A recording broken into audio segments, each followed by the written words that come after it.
Nos entendemos, ¿no? La clase de hoy va a consistir no en medidas cautelares, sino en sistemas cautelares.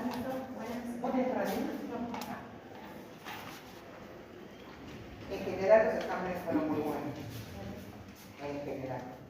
Se notó que realizó los trabajos prácticos, que puso onda. ¿Y vos, Flor, que estabas llorando el mes pasado? Ay, estaba muerta de miedo.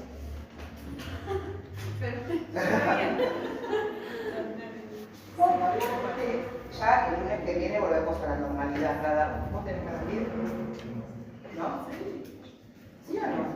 Ah,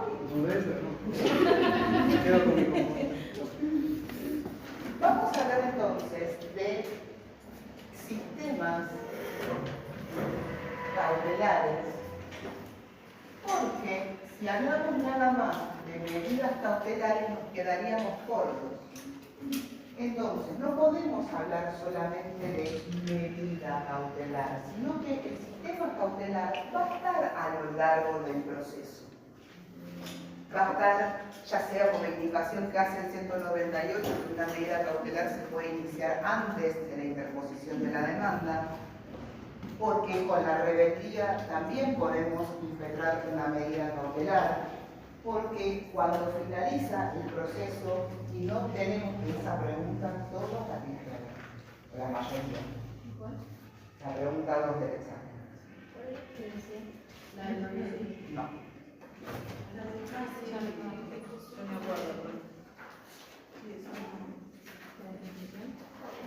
Que decía que el señor Pascual ha sido su cliente durante muchos años. En diciembre de 2022, usted lo notifica que han triunfado en la pretensión en el cobro de un juicio sumarísimo por 10 millones de pesos. El señor Pascual lo llama por teléfono porque aún no ha cobrado el dinero. Indique la diferencia que hay entre la sentencia obtenida en 2022 y el proceso a iniciar para que le cobren, para que elaboren el importe indicado. Florencia dice. Ni idea. Yo tampoco no. Ludmila dice ni idea. Mariela dice ni idea. Ahí la clasificación de procesos. Yo puse ejecución y cautelar. Es lo único que sabía. Vos pusiste ejecución, sí, ya sé. Es lo único Estás que enterada, sé. querida, y no te toca. Profe, yo puse que ve que tenemos un juicio ejecutivo. Claro. Yo también puse eso. Entonces, ¿vos tenés que repetir? Sí. Anda. Entonces, ¿Cuál será la respuesta? ¿qué? ¿Cuál será la respuesta? Un juicio, allá. Un juicio ejecutivo. Esa es la clasificación. Yo les di un cuadro a ustedes, hablamos, creo que fue la primera clase. Sí, que la tuvimos virtual. Porque vos ¿Fue vas. igual? Sí, vos Ah. vas. Subió el video. Perfecto. Eso fue lo que tiene. Y la mayoría me dijo, no, porque el sumarísimo, sí, el sumarísimo, lo que está bárbaro, que lo sepan, pero no tenía nada que ver ahí. Y esto es algo que ustedes lo van a tener que tener aceitadísimo. Esta consulta llega más de lo que ustedes piensan. Entonces, vamos a hablar de medidas, de sistemas cautelares, tanto de carácter patrimonial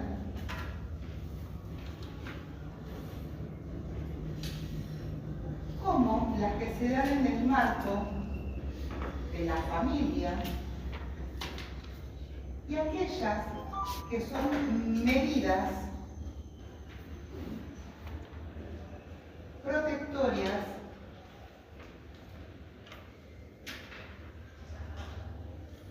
de derechos humanos.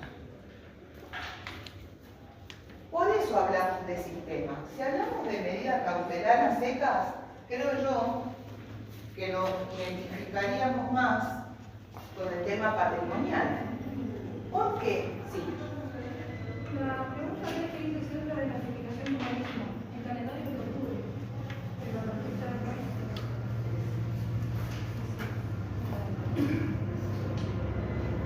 ¿Sí quedó sobre? Sí, pero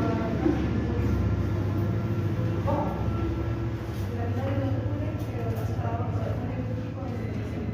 Sí, Bueno, exacto. ¿cuál es? Profe, Sí. ¿Vos pasaron o no? que estamos complicados.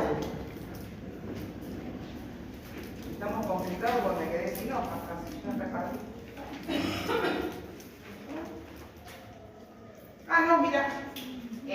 Acá al fondo, te salvaste que nadie entregó la hoja. Te pido acá nada más, organizarte.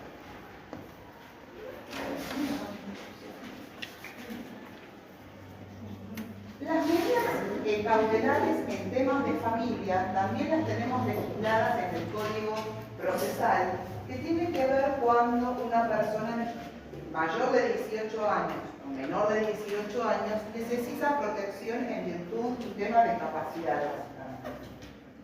Y las que vienen, las medidas protectorias de derecho. Hola. ¿Recuperación de historia? El aula 4. Gracias. Me tiraban a y hay algunas medidas cautelares de familia que están previstas en el Código Civil, en leyes sustanciales, por ejemplo la guarda con fines de adopción. Es lo que están viviendo ahora en Adrián, que le dieron un niñito y ella tiene que por 6 meses tomar la guarda y ver que no aparezca otro pariente de ese niñito. Y las medidas protectorias de derechos humanos las encontramos también en leyes sustanciales como es la ley de violencia intrafamiliar, tanto en Nación como en Provincia de Buenos Aires, y Cava también tiene un régimen bastante particular. Cuando hablamos de sistemas cautelares, vemos a la ley que... Hola, habla 4. Historia 4. Sí, gracias. ¿Vos tenés que rendir? Sí. Vení.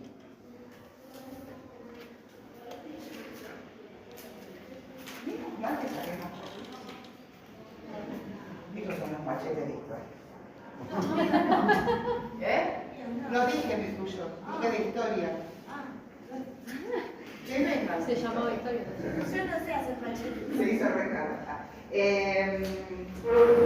Entonces, la ley actúa a lo largo del proceso. En el inicio, tomando conocimiento, en la etapa probatoria, por medio de la producción de la prueba, en la etapa final, en la executio con esa sentencia, como en el caso planteado en el parcial, teléfono, por favor, en la executio para poder obtener la pretensión debida aún utilizando la fuerza. Cuando digo utilizando la fuerza, no es que voy a pegar 2 bichos porque no me pagaron 10 millones de pesos. Ejecución forzosa. Ejecución forzosa. Aunque en algún momento fue así. Ahora vamos a hablar de eso. Porque este tipo de medidas cautelares no son ajenas a nuestra raíz o a nuestro origen romanista cautelar. Los romanos, ya desde la época arcaica, es decir, de la monarquía, ya pensaban en prevenir, en garantizar el cobro de aquello que es debido. ¿Cómo? Por medio de medidas cautelares. ¿Por qué? Porque la medida cautelar, los sistemas cautelares, tienen una función, reitero, tienen una función. Porque si yo les pregunto en el examen cuáles son los requisitos, no es una función, es un requisito. Preventiva, lo digo esto para que tomen bien los apuntes. Tiene una función garantizadora.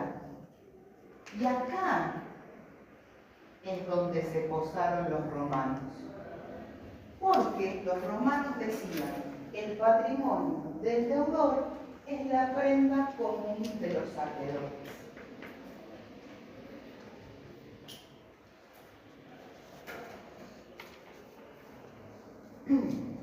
Profe, eso es lo de los romanos que decían que lo cobraban con el cuerpo del hombre, digamos, que los mataban. Bueno, esperemos que no, pero es una teoría que habla el doctor Di Pietro en su manual, donde dice que también hay una novela de Shakespeare que se llama El Mercader de Venecia. Acá hubo también una obra de teatro que se llamó Una libra de carne, y los romanos decían, bueno, época arcaica, monarquía, Decía, si yo no me puedo cobrar la deuda, aún con el proceso que se denominaba manus invierto, mano, invierto, echar mano. Yo, permiso, le echaba mano al deudor, me lo llevaba para mi casa, lo paseaba, lo llevaba al mercado para ver si había otros deudores en mi misma situación, es decir, que no me habían pagado aquello que era el debido. Y cumplido todos estos pasos y no obtenía el cumplimiento, habiendo también otros deudores, el doctor Di Pietro dice, bueno, se le daba muerte, en la teoría, tras Tíber. ¿Qué significa? Cruzando las orillas del Tíber. Porque recuerden que en la antigüedad las ciudades eran consideradas como tales en la medida que hubiera una legislación que las delimitara. Y Roma tenía sus propios muros. Matar a alguien más allá de la ciudad ya era la barbarie, con lo cual, No, era válido. era válido. Después, Shakespeare trae esto y redacta la maravillosa novela que se habla de teatro que se llama El Mercader de Venecia, donde al mercader le sacan una libra de carne para poder cobrar sus deudas. Y acá en la Argentina también se replicó esta idea con la novela Una libra de carne. Entonces siempre hubo una función o algún implemento para garantizar el cobro de la deuda. Esto es lo que se refiere a las medidas cautelares. Si hablamos en temas de familia, también hay una función garantizadora. ¿De qué? De cuidar a aquella persona que no puede valerse por sí misma.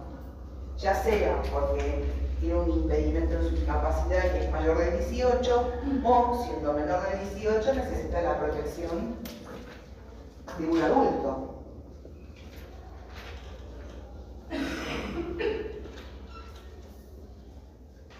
Y el sistema cautelar, y esto lo dice el doctor Calamandrei, viene ¿a qué? O está relacionado con el poder de la cautela.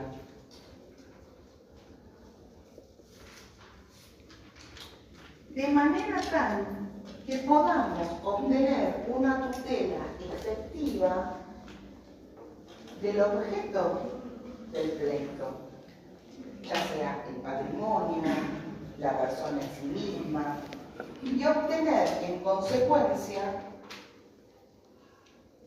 una tutela jurisdiccional oportuna.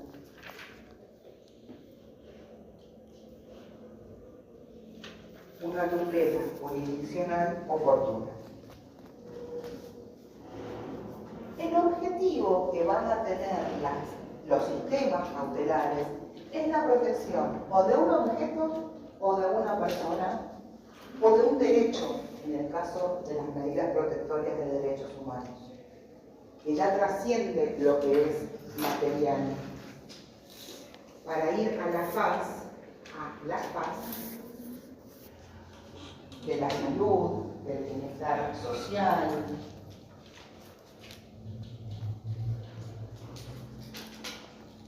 Ya veo que salgo de acá y tengo un problema con esta chica. ¿Qué haces? ¿Quieres rendir? Suficiente. Yo me quedo ahí. Yo me quedo. Como los 8 escalones. Profe, una duda. Sí. Dice 11 del 12. Ya dijimos que cuando dice 12 pongan un 10, ya está. La cautela no es condena. La cautela no es condena.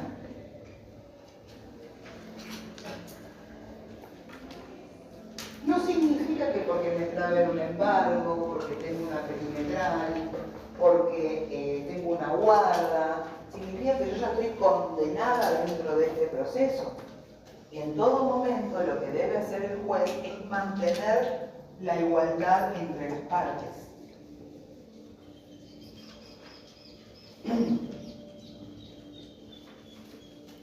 El juez lo que hace, dictando la medida cautelar, es resguardar el objeto de la pretensión.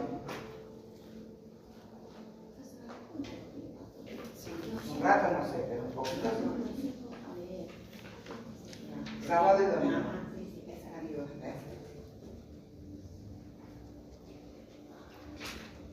Entonces, ¿qué es una medida cautelar? La medida cautelar es una contingencia que puede suceder dentro del proceso. Una contingencia cuyo fin va a ser garantizar el buen fin del proceso. La medida cautelar o la medida protectoria de derechos humanos carece de un fin en sí mismo. Lo que asegura es el resultado práctico de la sentencia. Por lo tanto, vamos a ver que tiene las medidas cautelares, estas, ¿no? Las patrimoniales, tienen determinadas características, hashtag características, no es la misma la función que la característica. Son accesorias, es decir, no tienen entidad por sí mismas.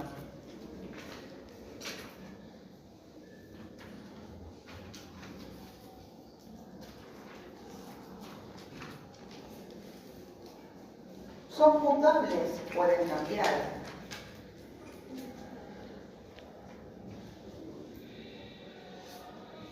Vale, pero falta. Profe, estas son las características de todas las medidas cautelares y solo No, las estas, patrimoniales. las patrimoniales. Porque vamos a ver que, por ejemplo, en estas cambian, o sea, también comparten, mejor dicho, sí, las dos. Vamos a ver que acá va a haber algunas particularidades que son distintas. Entonces, son accesorias, son provisorias, son mutables, son sustituibles. Y tienen una característica que las hace distintas a cualquier otra cosa. Tienen una bilateralidad postergada. ¿Qué significará una bilateralidad postergada? Porque Cuando se resuelva el conflicto, Va a estar postergado lo que pidieron hasta que se resuelva una sentencia. como que favorece a una problema de de las la partes casa, del sí, principio. No, porque si es bilateral, no vas a tener el proceso. Si es bilateral, como ¿Qué era el principio de bilateralidad? Conflicto entre dos. ¿Cuál era el principio de bilateralidad? El conflicto hay contradicción entre dos partes. ¿Y qué es contradicción?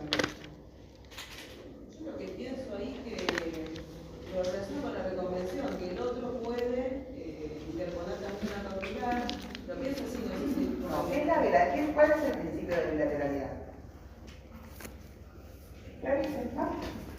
Es el de acceso a la Les bajo a todos un punto. ¿Menos qué? Bueno, voy al preparatorio. Bueno, voy al preparatorio. Pásense de este lado. ¿Qué es bilateralidad? uno dice una cosa y el otro otra. Ah, deben ser oídas por el juez las dos partes. Bien, ese es el principio de bilateralidad, que ambas partes deben ser oídas por el juez. Por lo tanto, de cada resolución que se dicte dentro de ese proceso, se la va a informar a la contraparte de manera inmediata. En cambio, en las medidas o en los sistemas cautelares existe una bilateralidad. ¿Por qué? Porque en algún momento el deudor o la persona denunciada por violencia familiar se va a enterar que le pesa una cautelar. Pero ahora bien, ¿se la van a notificar inmediatamente? No. Van a esperar que se cumpla con un requisito que es la publicidad de esa medida cautelar. Es decir, que la medida cautelar patrimonial se anote en el respectivo registro. ¿Para qué? para que sí se le pueda informar al deudor, porque si el deudor sabe que le va a pesar una medida cautelar, ¿qué es lo que va a hacer? De una lo dije, demasiada información para ser inocente tenés, ¿eh? Entonces, esa es la cuestión. Se implementa una bilateralidad postergada, se toma la medida, se anota en el registro respectivo, en el caso de las patrimoniales, y luego se informa al deudor sobre esta medida cautelar. Porque si no, como dice la compañera, lo que hace el deudor, vendo, lo regalo, lo dono, renuncio al trabajo. Y también se da dentro de las medidas protectoras de derechos humanos, es decir, las perimetrales. El juez toma la medida y una vez que la toma, sí se la notifica. No le va a tener cuidado que le voy a poner una perimetral, no, directamente sí se lo hace. Probablemente la bilateralidad postergada la encontramos más patente en las medidas cautelares patrimoniales. ¿Se entendió esto? Sí. Bien. Continuamos. En general, las medidas cautelares tienen una oportunidad en las cuales son dictadas, y a esto me refiero a las patrimoniales. ¿Alguien quiere leer el 196 del código?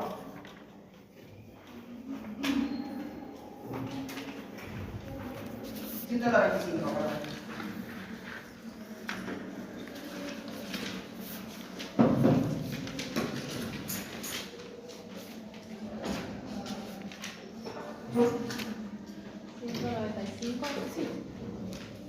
Sección primera, oportunidad y presupuesto, artículo 195.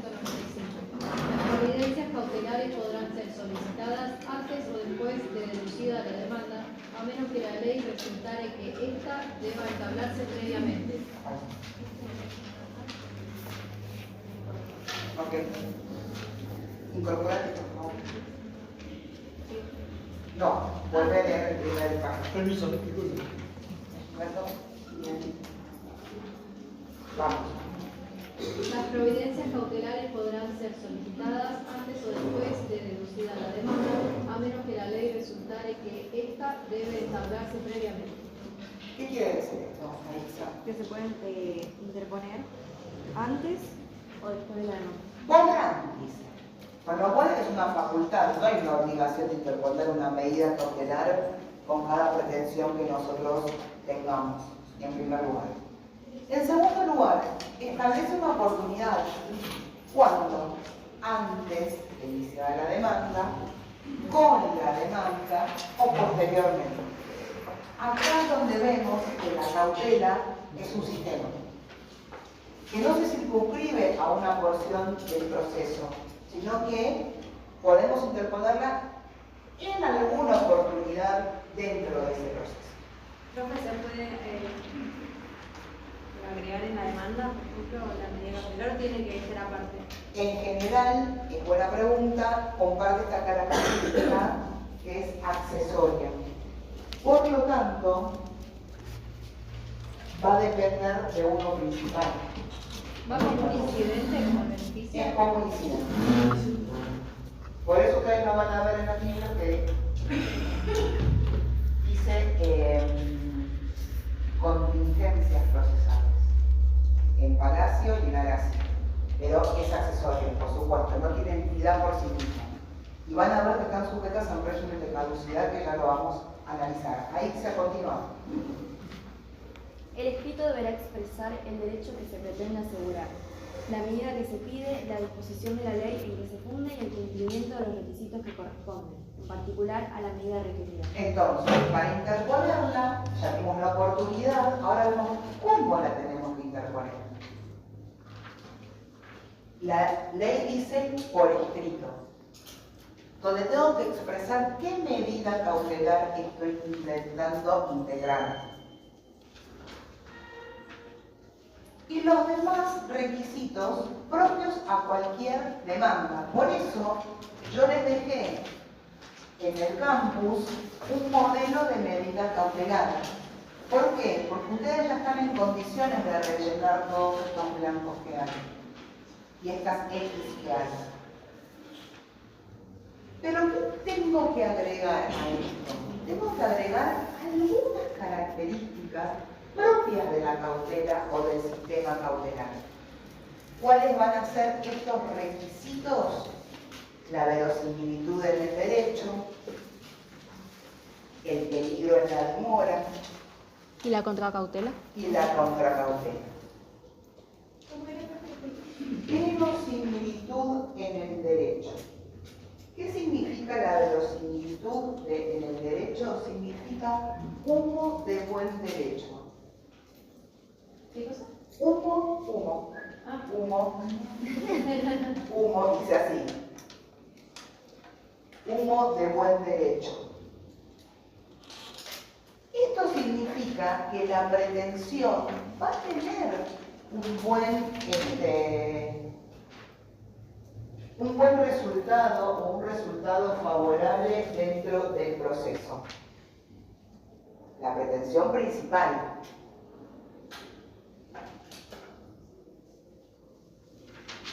Significa que hay un alto grado de probabilidad que la sentencia va a ser a mi favor. Peligro en la demora. Acá tenemos la cautio como otra función, agreguen la cautio, la cautela. Todos los procesos sabemos que se inician, pero lamentablemente no sabemos cuándo terminan. Dependen del juez, de las partes, de la comparecencia, de la celeridad con que enfoquemos. Entonces, la medida cautelar va a tener como presupuesto o requisito, como presupuesto, que desde que yo inicio el proceso o desde donde yo solicito esta medida, si no se toma la medida cautelar, probablemente pierda el objeto de la pretensión principal. Si llega tarde a presentarlo, perdió. No es eso, significa que si no se toma esa medida, el bien se puede vender, la persona puede renunciar a su trabajo, pueden liberar bienes con el fin de que nunca la persona acreedora pueda ir contra ellos. Exactamente. Con respecto a derechos humanos también uno escucha manifestaciones, todo interrupción a cautelar por esto, cautelar por el otro, en la parte de derechos humanos. Claro, ¿no? Claro, el tema acá es que el objeto que vamos a tener trasciende lo económico. En la vida, en la salud, en la integridad física de una persona, con lo cual los presupuestos van a cambiar.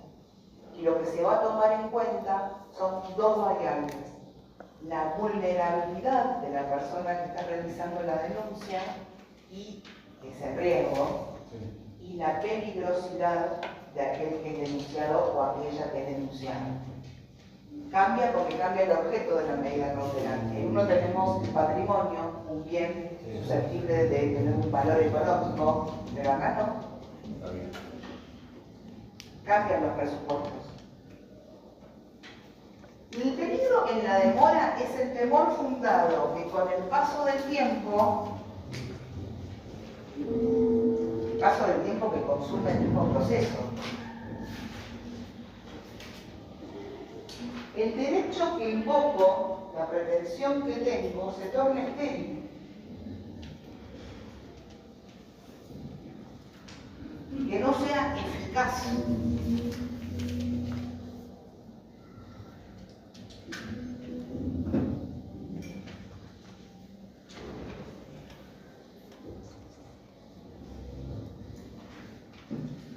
Y por otro lado, tengo que otorgar contracautela. ¿Qué dice AICSA 199? La medida precautoria solo podrá decretarse bajo la responsabilidad de la parte que la solicitare, quien deberá dar caución por todas las costas y daños o perjuicios que pudiera ocasionar en los supuestos previstos en el primer párrafo del artículo 208. ¿Qué significa la contracautela? Acá vemos la función garantizadora de la medida cautelar. ¿Por qué? También el principio de igualdad entre las partes. Porque es el actor el que debe responder por los daños y perjuicios que ocasione en caso de que esa medida fuera indebidamente tomada. Manos. Bien. Hay distintos tipos de contracautela. Está la contracautela real, que es la entrega, por ejemplo, de una escritura que asegure el cumplimiento o que asegure los daños y perjuicios derivados de la toma de esa medida cautelar. La contracautela personal, que es una suma de dinero que estipula el juez para responder por estos daños y perjuicios. Y por último, la contracautela juratoria.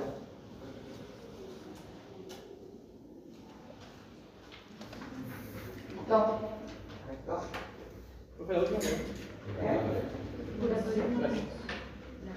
¿No te quedas a la clase? No, solo vi nada. Ok, bueno. Gracias. Hasta luego.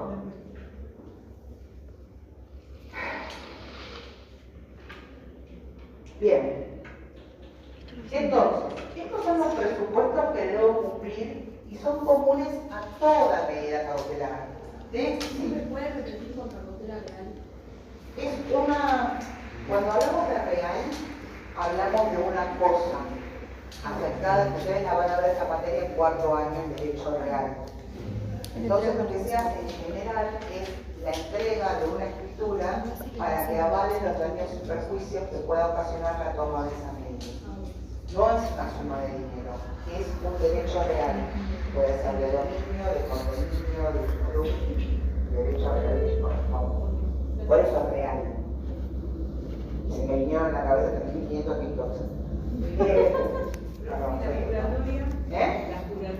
La juratoria es la promesa que realiza la persona de responder por los daños y perjuicios ocasionados por la toma de la medida. ¿Por qué?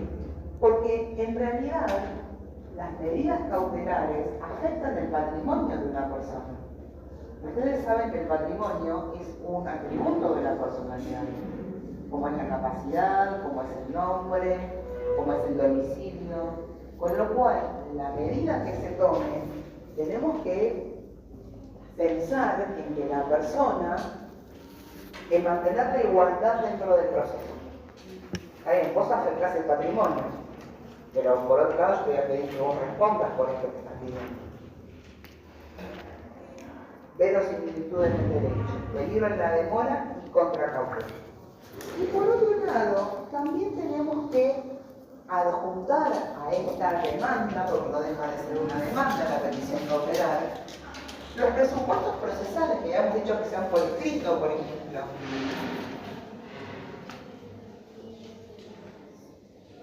El derecho que pretendo asegurar, el pago de una deuda. La medida que estoy pidiendo, embargo, inhibición general de bienes.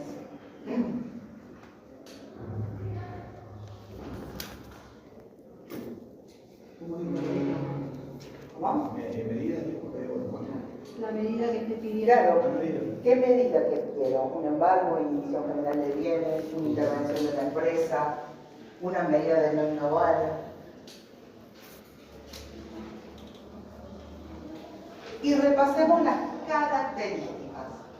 Entonces, en primer lugar, son provisorias. Duran mientras duran las circunstancias por las cuales se tomaron. Son provisorias.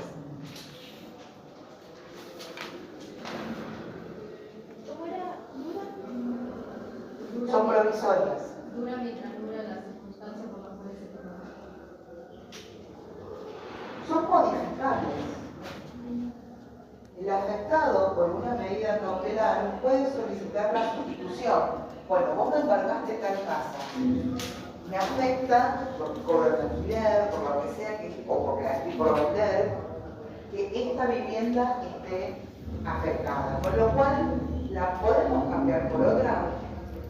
Y si esa propiedad cumple los requisitos que la anterior, posiblemente sí se la den.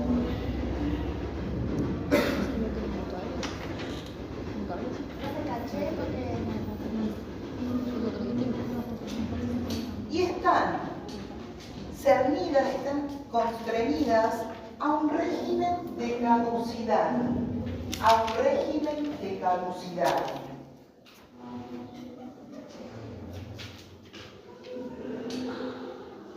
¿Quién quiere leer el 207?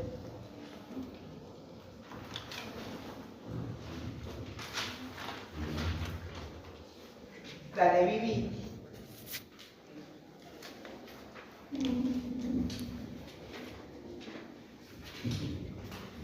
Se producirá la caducidad del pleno derecho de las medidas cautelares que se hubieran ordenado y hecho efectiva antes del proceso dentro de los 10 días siguientes al de su traba, si tratándose de obligación exigible no se interpusiese la demanda o no se iniciara el procedimiento de mediación prejudicial obligatoria, según el caso, aunque la otra parte hubiese deducido recurso. Cuando se hubiera iniciado el procedimiento de la mediación, el plazo se reiniciará una vez vencidos los 20 días de la fecha en que el mediador expida el acto con su firma certificada por el Ministerio de Justicia. Algo. Esto es pregunta de examen. Todas las medidas cautelares patrimoniales se encuentran sujetas a un régimen de caducidad. ¿Esto qué significa? Que la medida cautelar se va a extinguir porque no hay inicio o de una demanda o de la mediación. Ustedes saben que uno de los requisitos para que la demanda sea eficaz es contar con el acta del mediador. ¿Sí? Entonces, si habíamos dicho que la oportunidad de entablar una medida cautelar podría ser antes de iniciado el proceso, por ejemplo,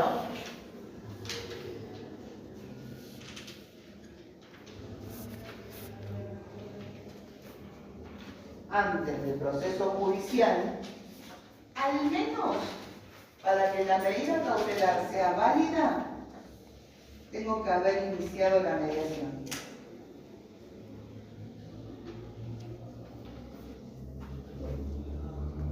Si yo inicio el proceso judicial,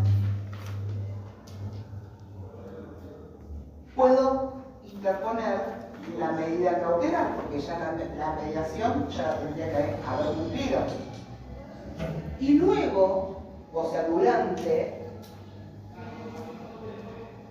el proceso judicial.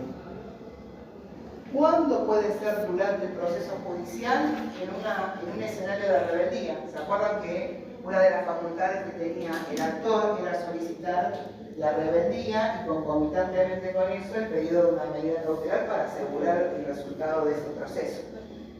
¿Sí? Entonces, una posibilidad de caducidad de la medida cautelar es la prevista en el 207 primer párrafo. Es decir, que yo no inicie, pedí la medida cautelar, pero no inicié ningún tipo de proceso judicial.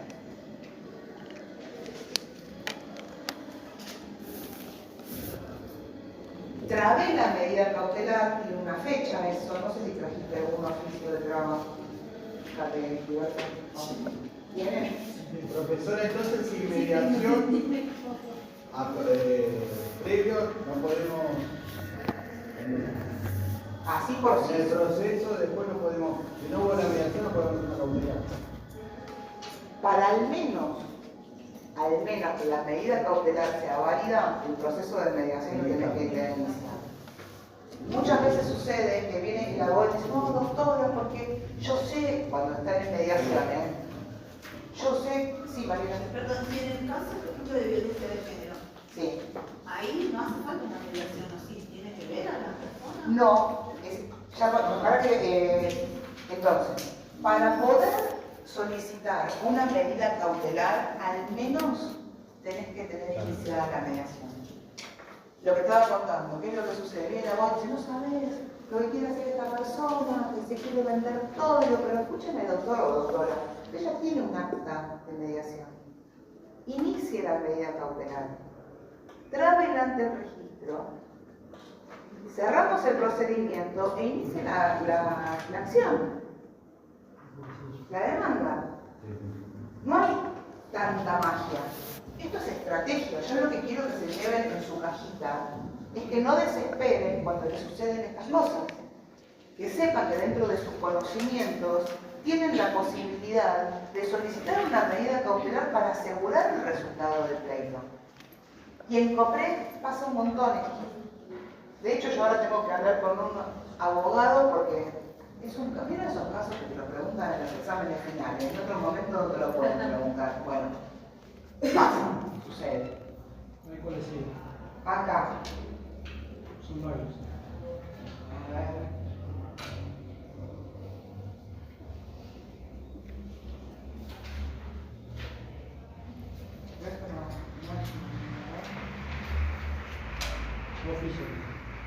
No, oficio de traba. Traba de pago. ¿Por qué? Porque cuando yo solicito la medida cautelar, después dice, ordénese su inscripción. Entonces tengo que ir al registro y le ponen una fecha. A partir de esa fecha tengo 10 días para iniciar la demanda.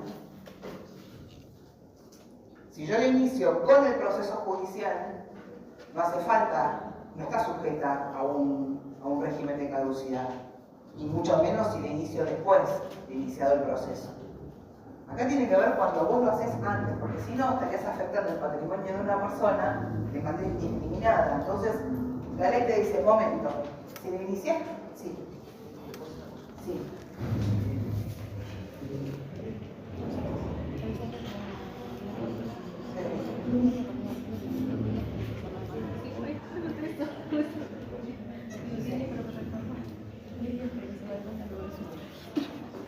No, lo vimos en clase. Ese ejercicio lo vimos 5 veces en clase. Nada de lo que yo pregunte es algo que no vimos en clase. Entonces, acá el punto está en cuando la medida cautelar la inicio antes del proceso principal. Probablemente yo esté dentro de mediación. Con lo cual, al menos tengo que tener iniciada la mediación para que esa medida cautelar sea hábil. Ahora, la segunda parte del 207 nos habla de cuando la medida cautelar ya fue tomada. Nos habla de cuando la medida cautelar ya fue tomada. Esa medida cautelar, una inhibición general de bienes, un embargo, una intervención judicial, una vez tomada e inscrita, caduca a los 5 años contados desde la traba. ¿Qué es la traba? La anotación en el registro de esa medida cautelar. ¿A partir del registro? A partir de la traba del registro, a partir de que yo presento el oficio por medio del cual se ordena la medida cautelar.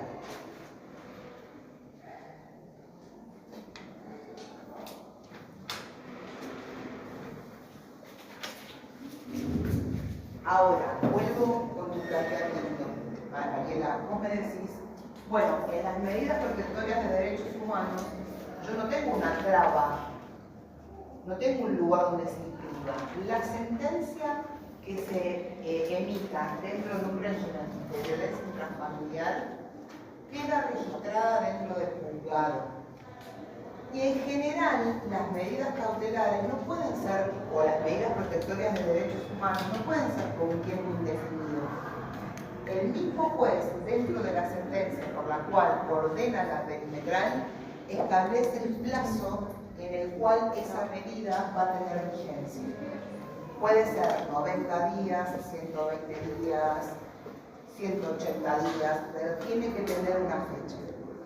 De ahí, y a esto va para todos, vieron que muchas veces vemos después de un femicidio que dicen la víctima hizo 18 denuncias y nunca le hicieron caso. En realidad, porque la medida protectoria de derechos humanos también es accesoria, también caduca. Con lo cual, tiene que iniciar un proceso de fondo, sea penal o sea civil, ¿para qué?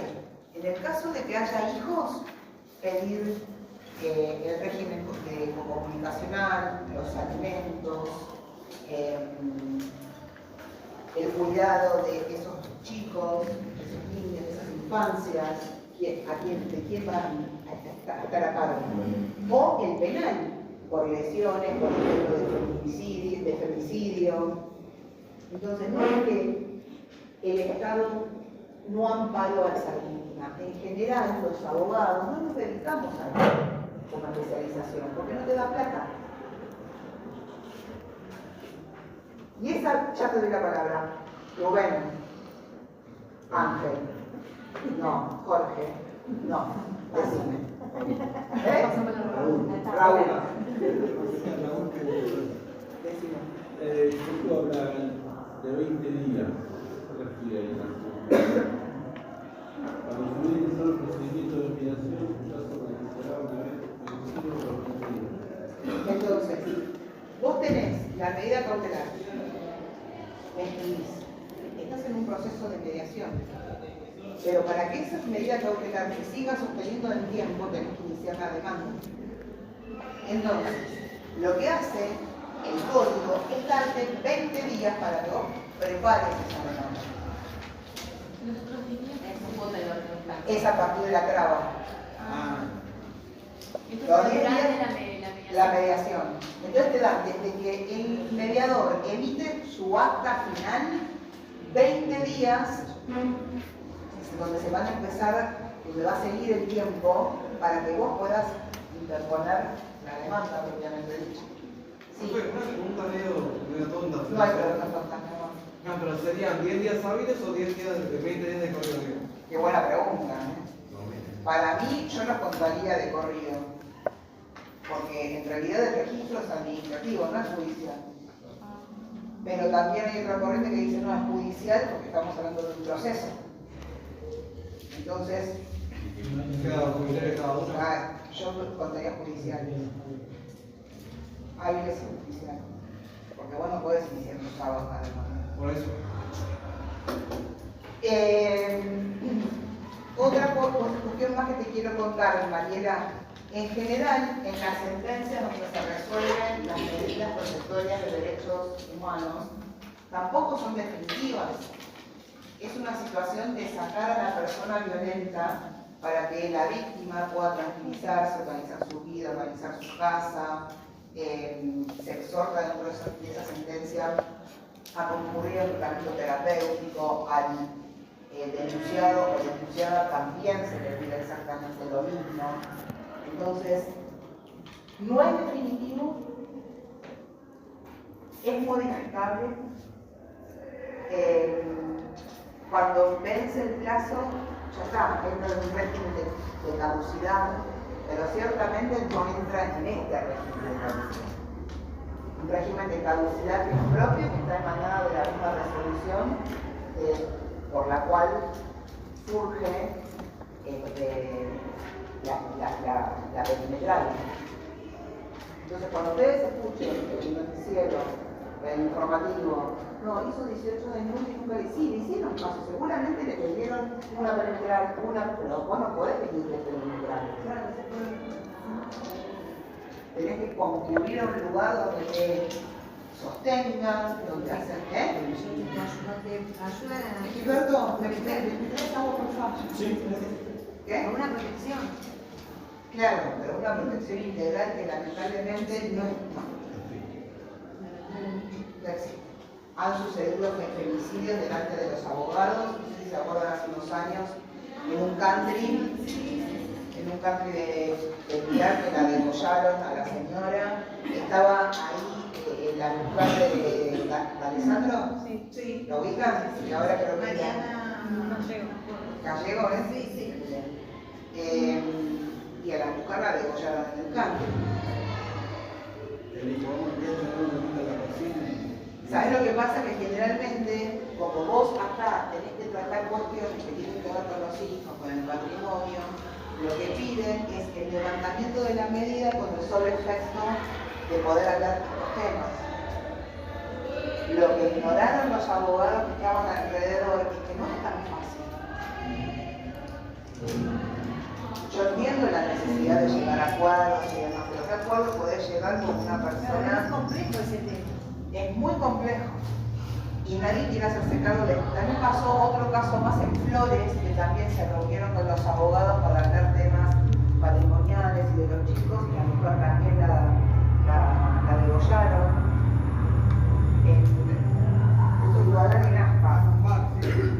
En Bar del Carmen, algo así. Entonces, nada, es muy, creo que tendría que haber, hay especializaciones en temas de violencia intrafamiliar, pero lo cierto es que no da plata, chicos. La persona tiene que ir a un patrocinio jurídico gratuito o tener uno y pagarlo, porque a mí me ha pasado que me han contratado y me han pagado. Pero yo les tengo que advertir que gozan de la gratuidad de un patrocinio en estos temas.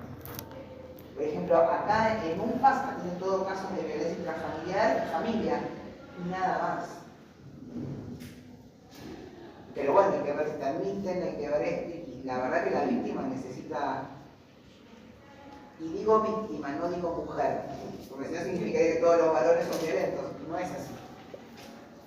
Bueno, pero yo conocí un caso del amigo de mi marido, él sufría de violencia, ella se golpeaba en la cabeza pero no descuidó y lo denunciado. Es más, yo el fin de semana, espero que ustedes no, porque estaban estudiando por la convocatoria, el caso Menéndez. Que empezó en Netflix, ¿no? Empezó en Netflix. Sí, está buena, es muy dura. Sí. Y en un momento la abogada de ellos, en el alegato final, dice: ¿qué hubiera pasado si en vez de ser él y Lail, hubieran sido Laila y Erika, las personas violadas? Con lo cual, hay todavía un prejuicio dentro de... Ustedes terminen el examen, no me escuchen a mí. Cuando hay chisme. Hay chisme, me preparan también. ¿Qué pasaría si las personas abusadas hubieran sido mujeres y no varones? ¿Se hubiera contemplado, hubiera tenido otra mirada el caso? Yo creo que sí. Es más, empezó la serie y a mi marido lo primero que le dije es: esto si hubieran sido chicas, hubiera sido distinto. Es duro verla. Sí, fue una angustia. Está muy bien relatada. Ahora va a salir el documental. El documental. Y ahora van a revisar las sentencias, porque salió a hablar de un chico, un ex integrante de Menudo, que fue violado por este señor.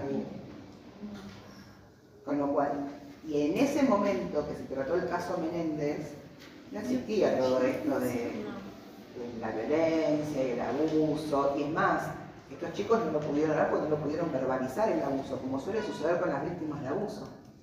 No, pero además también ellos llevaron testigos familiares, primos de ellos, que testificaron que cuando eran chicos le contaban lo que el papá le hacía y sin embargo no lo tuvieron en cuenta tampoco. O sea, sí, no lo condenaron a...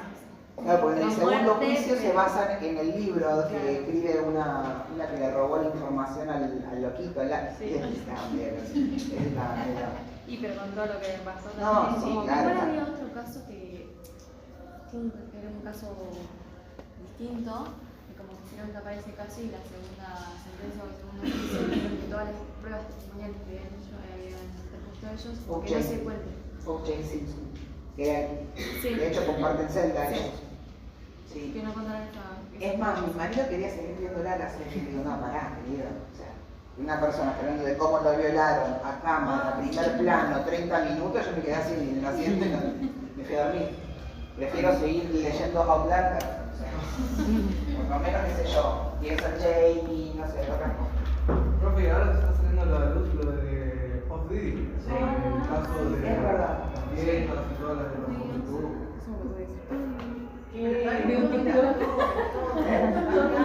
Sí, es un matero. Bueno, Rihanna, Michael Jackson, todos. Sí. Qué paradójico la Michael Jackson, ¿no? Ser el rey del pop y el rey del mundo y no puedo creer. Aparte de todo, me da Hay una de las últimas llamadas antes del día de su muerte en el que él declara que supuestamente este grupo de gente, el cual lo tenía intimidado, él dice algo como que podría fingir que él se mató, que se suicidó, que fue una sobredosis y que la gente lo creía porque la gente es más que el gobierno incluso.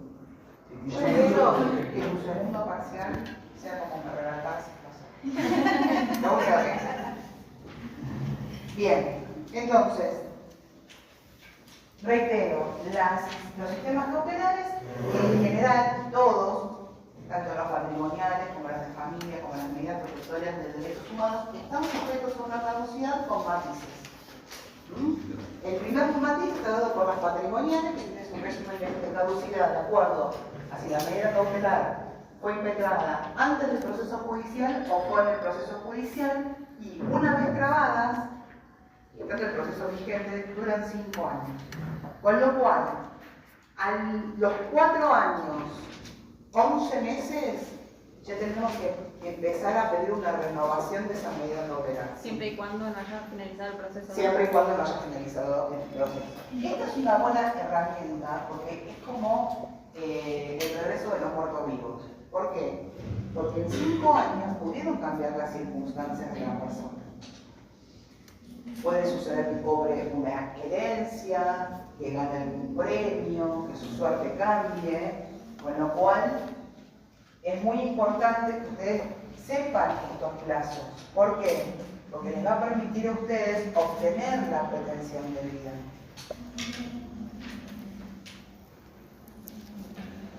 Y otra de las características, como ya les dije anteriormente, que son declaradas inaudita parte. ¿Esto qué significa que son inaudita parte? Significa que son tomadas sin escuchar a la otra parte y se relaciona con lo que hablábamos al principio de la clase con la bilateralidad postergada. ¿Ya terminaron todos los del examen? ¿No? Ay, qué bonito.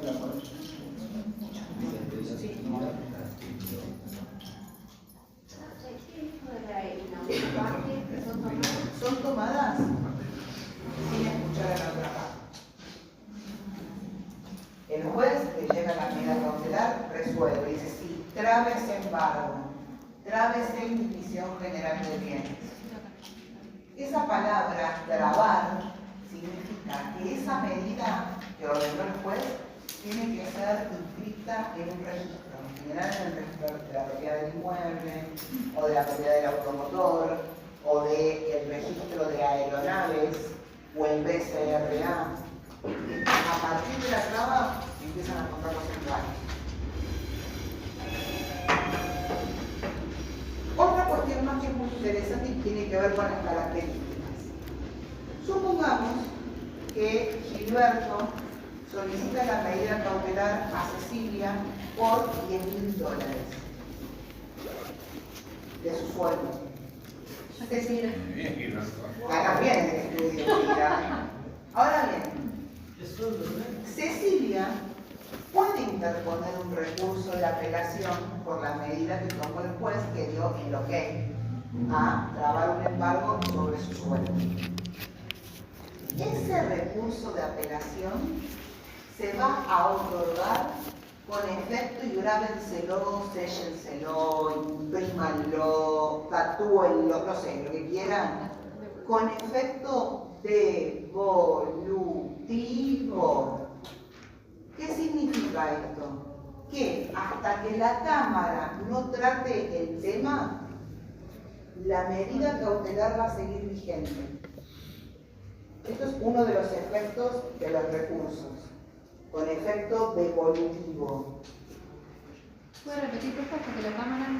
Hasta que la Cámara no resuelva sobre el recurso que vos interpusiste, Cecilia, en este caso, la apelación. Claro, el recurso lo va a interponer el afectado por la medida cautelar. En este caso, en el ejemplo sos vos. Bueno, no significa que por interponer el recurso te van a levantar el embargo o la medida cautelar.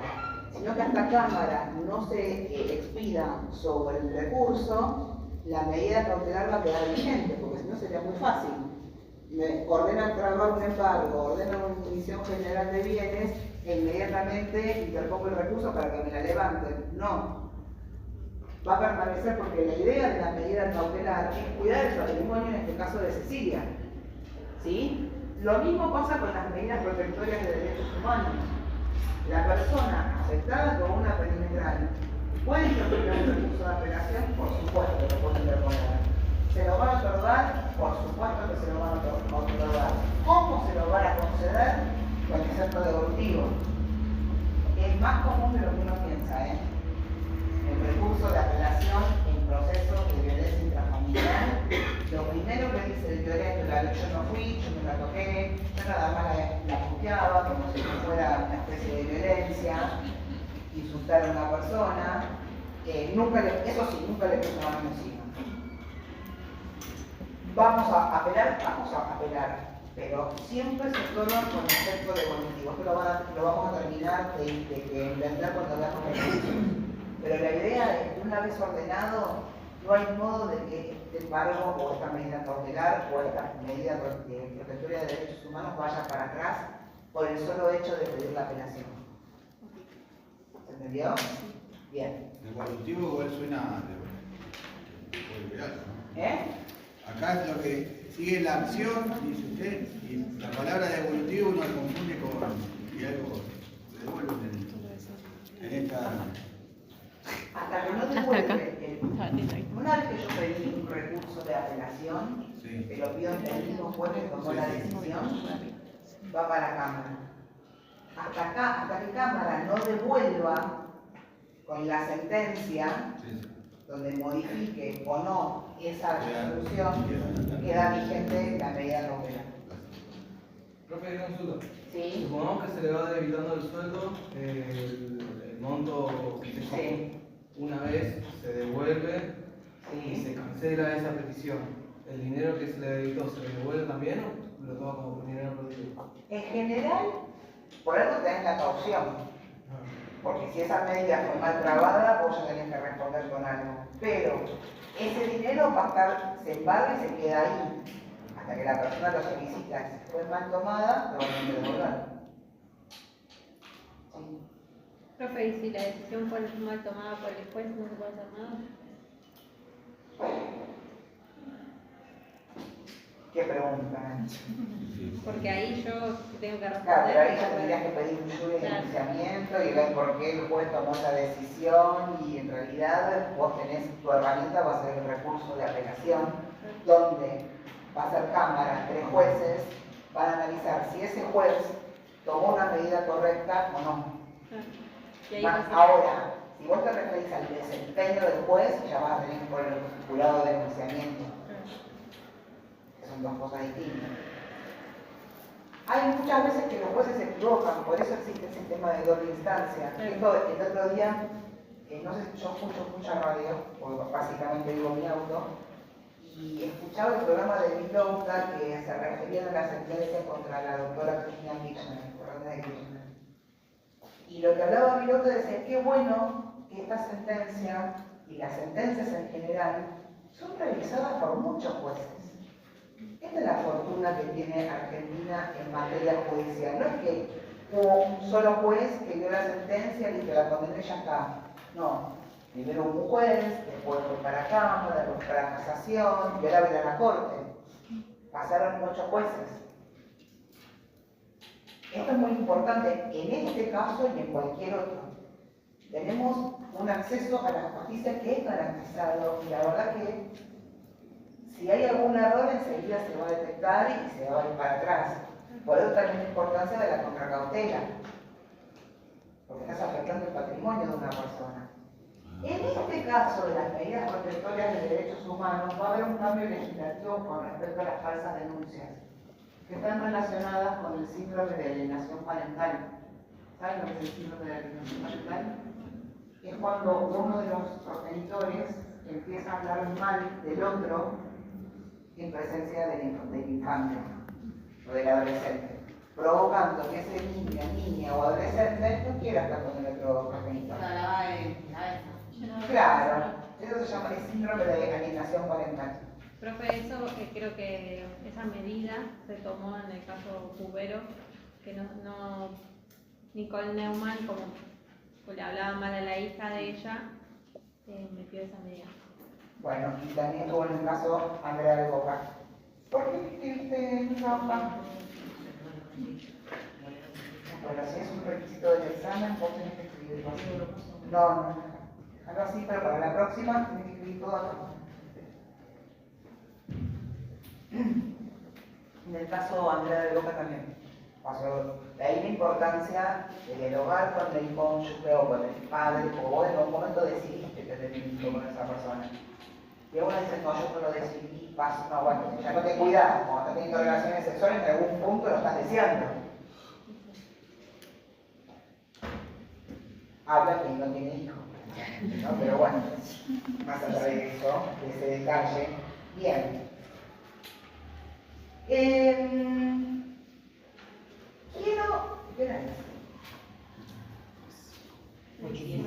¿Quieren que descansemos hasta y media? ¿Sí? ¿Y volvemos?